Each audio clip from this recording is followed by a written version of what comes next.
Hello there, I'm Theo and this is my love nest. Welcome and thank you so much for clicking on this video.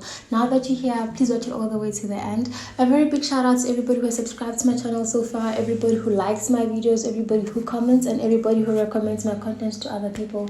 Thank you so much, and I appreciate you. If you haven't subscribed, please do click on the subscribe button and put the notification bell on so you know every time I put up a video. So in today's video, I just want to share a few of the things that I learned about how I can take care, or rather on how I can take care of my mental health. And you know, mental health is being taken quite seriously these days, mostly because, you know, some people are succumbing to things like depression. A lot of people are anxious. A lot of people are, you know, always feeling alone, feeling left out, feeling like things aren't working. And it gets to a point where, as a human being, all of this gets to you, and it gets to you so much that you can't even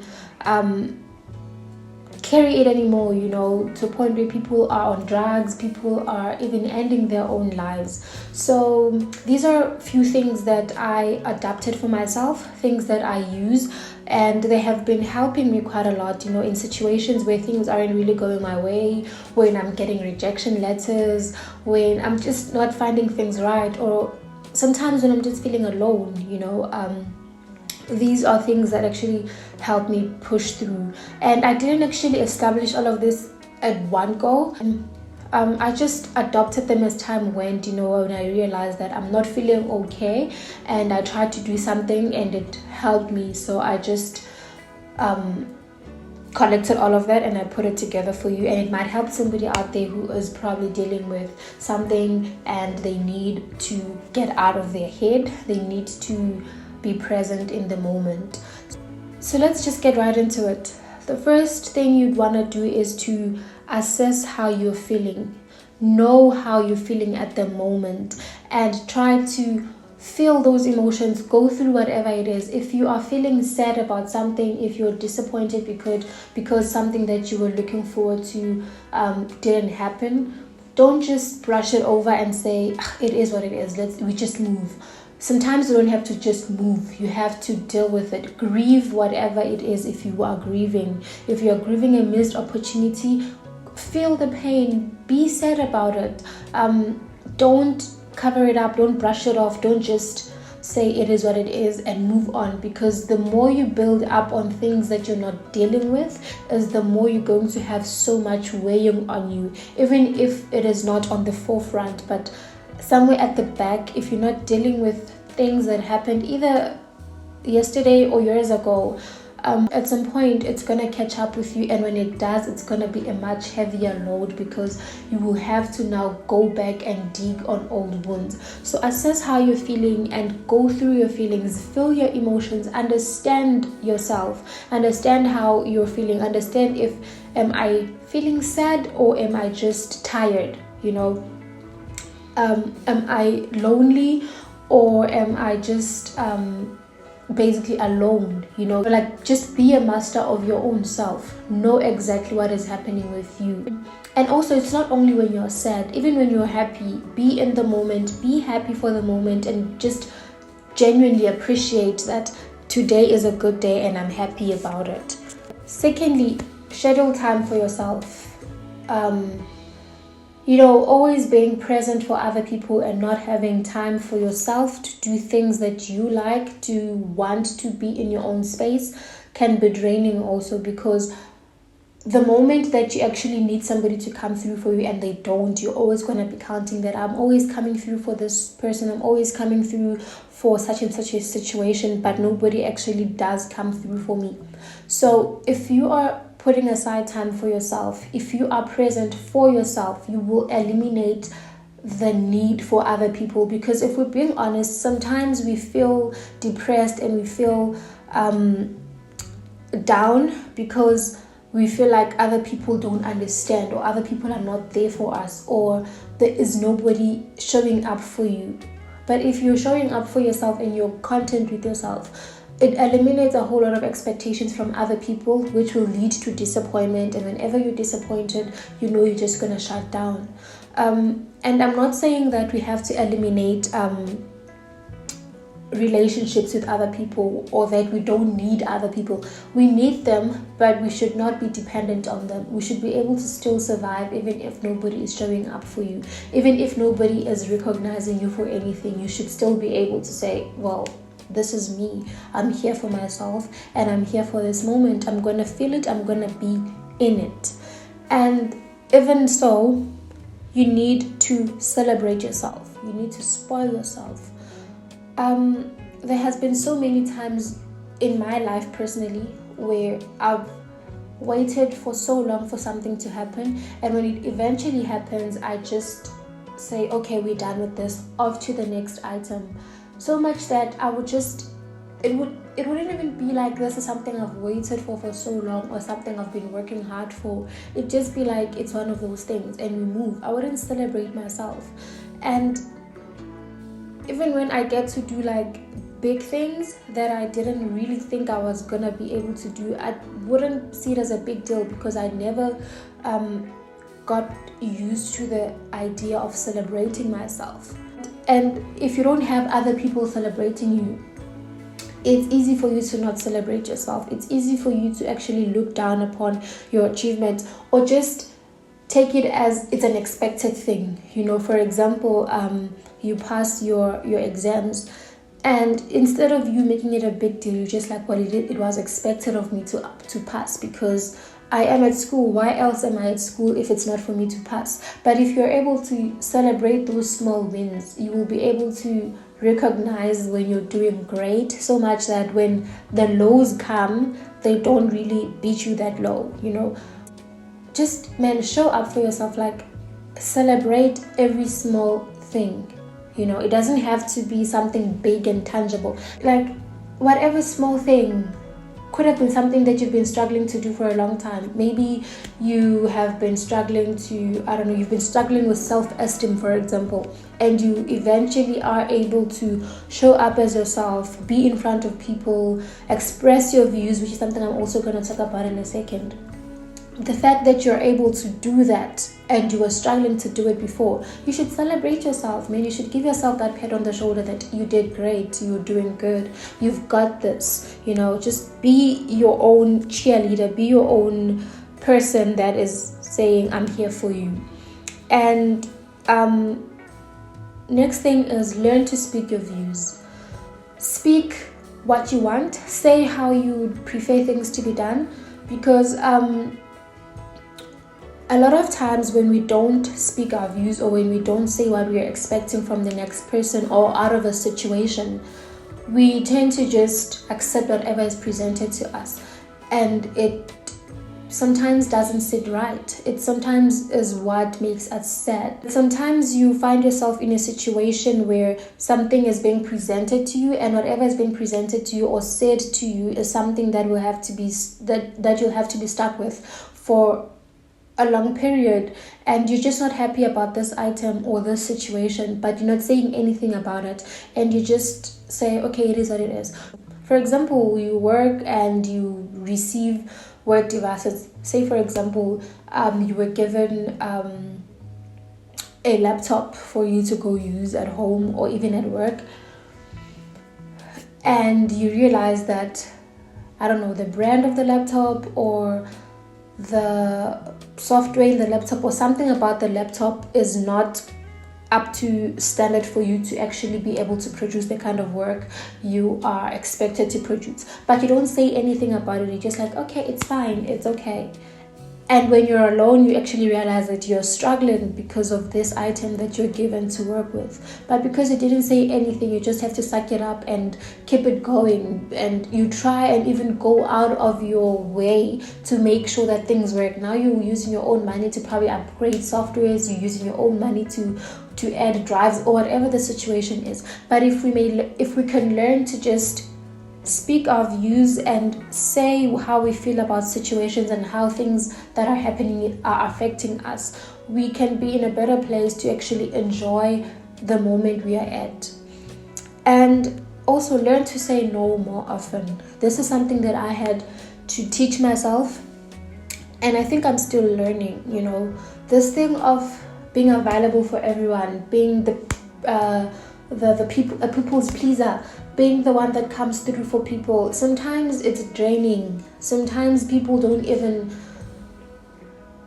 reciprocate, and it's not like we help people or we show up for people because we're expecting them to do the same for you. But there are times when, if I'm the one that is constantly giving, I also get tired. I also run out of things to give. So learn to say no more often, even with small things, man. Like, Theo, can I borrow your handbag? If I don't feel like I can borrow you my handbag, or I don't want to borrow you my handbag, I'm allowed to say no and not even feel bad about it. Sometimes you gotta be selfish about yourself. Put yourself first. Put the things you want first. Somebody is saying, Theo, let's postpone doing your thing so you can do somebody else's thing. And you're like, no, we cannot postpone my thing because it's going to work best for the other person. It's also going to be an inconvenience for me if we postpone. Just say no if things are not going to work out, if things are not working out for you, or if it's not what you want. Just say no. If they are somehow unable to accept your no, then why do they even have to deserve your yes? And next thing that I learned was to do what makes me happy, and also get a hobby.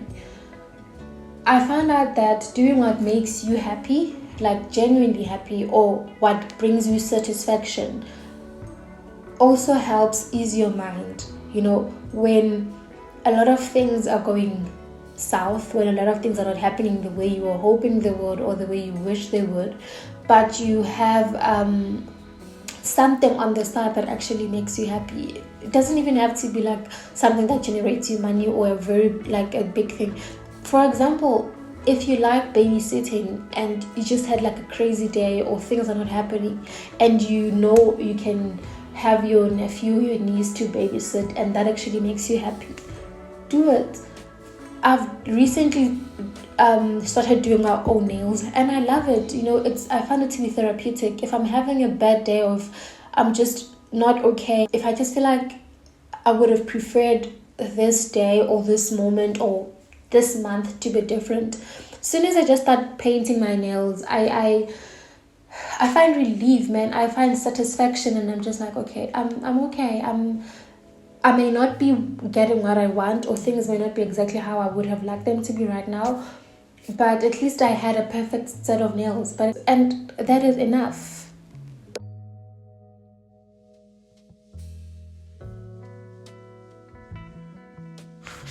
Okay, I got distracted. I don't even know what I was saying.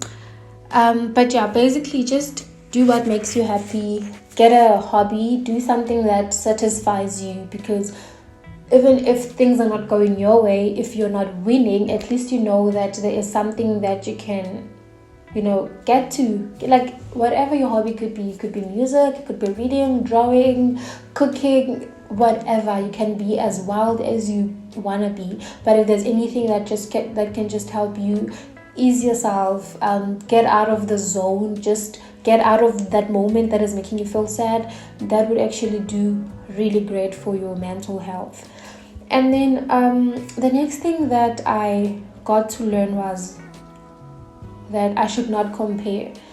And I know this is something that people preach all the time, that comparison is a thief of happiness, is a thief of joy, or what. Yeah, but just don't compare.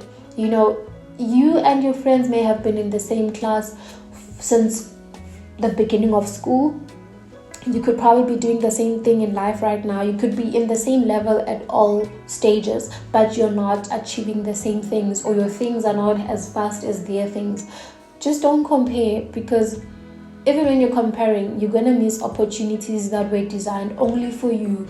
Something is going to be looking good for you, and you could actually pursue that. But because you're still comparing that so-and-so is doing it like that, or so-and-so has that, you're going to miss your own moment. And it's just going to be a cycle. You missing your moment means you're not going to achieve anything, and you don't achieve anything, you're going to be looking at somebody else, and you feel like, why are they having that? Why is that happening for them? And you're just not gonna have, it's just not gonna happen, because you're not focusing on yourself at the moment and what is being presented to you, and just being present for what is happening in your life. And one other thing that helps me a lot is crying. I cry. If things are not happening the way I want them to, I just let it out through tears. I cry. Or if I'm just way too happy, I cry. I just cry. And crying somehow brings some sort of relief, man.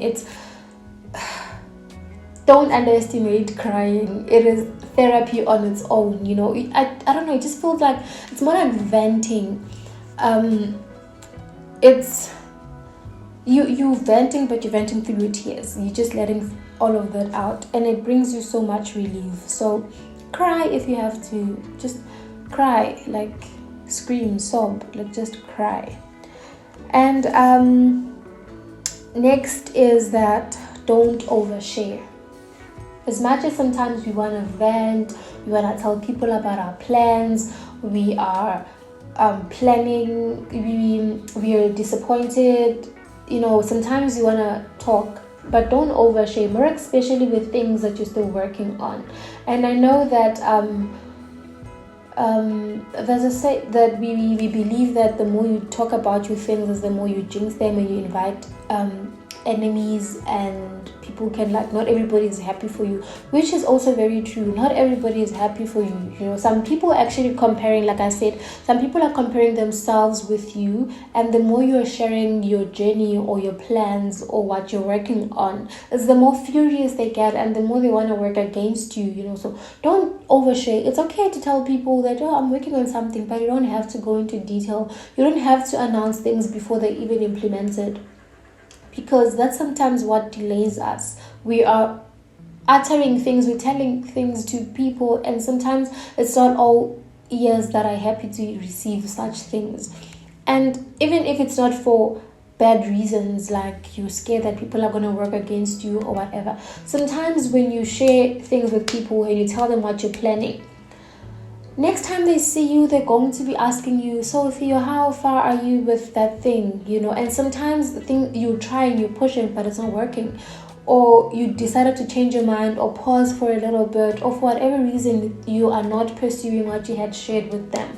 But the more they keep asking you, the more they put pressure on you, and you end up even deciding to, let me just do it because everybody knows I was about to do it, so I can't afford to disappoint them.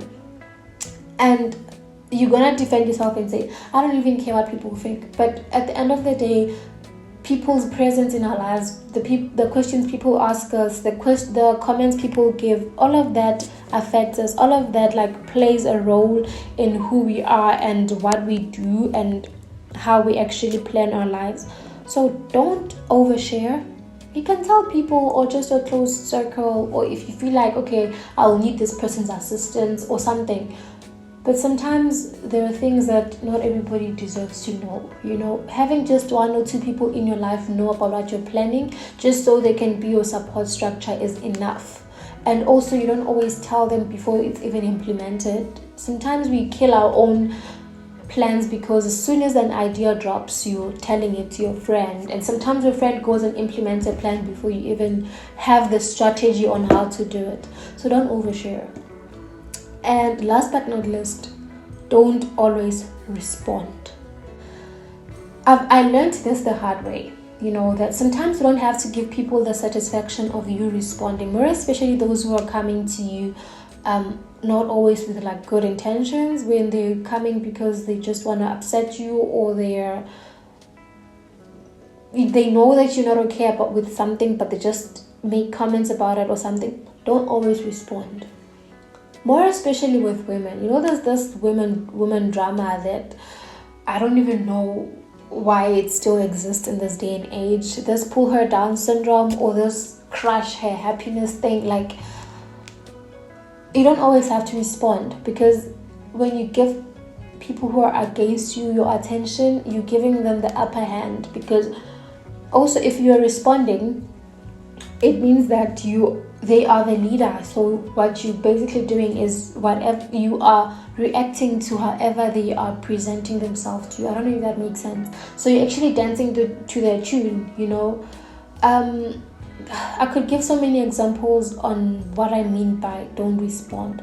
For example, on the internet, people will be giving nasty comments on like body shaming, or just nasty comments about things that are sacred to you, or things that are important to you, things that you value, and they're just crushing it, and they're giving negative comments, and that can affect so much of your mental health. It can affect your self-esteem. It can even affect you trying out other things in the future, because you're thinking, what if I get the same response? Just don't respond. Like, delete comments, delete inboxes.